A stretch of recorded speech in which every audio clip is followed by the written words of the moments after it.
आयुर्वेदिक चिकित्सा पद्धतीनुसार कॅन्सरची ट्रीटमेंट करता येऊ शकते का, असा आमच्या खूप साऱ्या पेशंट्सचा प्रश्न असतो. ह्या आणि अशा प्रकारच्या प्रश्नांची उत्तरं देण्यासाठी म्हणून आपण हा आजचा व्हिडिओ करत आहोत.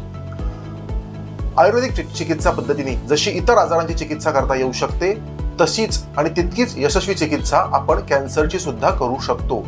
कॅन्सरची ट्रीटमेंट करताना काही ठराविक प्रकार आणि काही ठराविक गोष्टींचा आपल्याला प्रकर्षाने विचार करावा लागतो.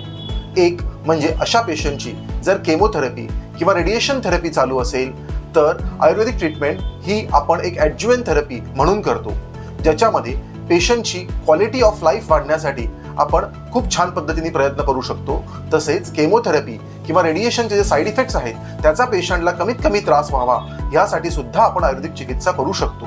आयुर्वेदामधील रसायन ट्रीटमेंटमुळे पेशंटला आयुष्य वर्धनासाठी खूप चांगल्या पद्धतीने फायदा होतो.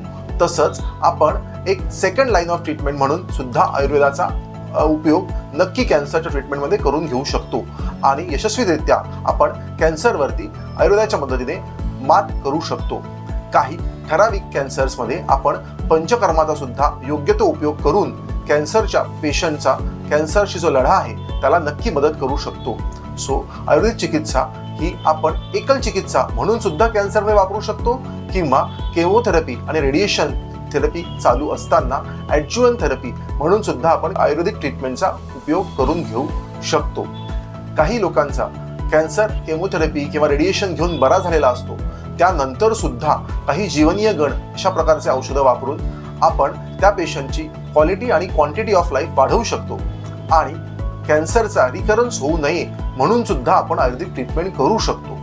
या आणि अशा प्रकारच्या विस्तृत माहितीसाठी आमच्या चॅनलला जरूर सबस्क्राईब करा. धन्यवाद.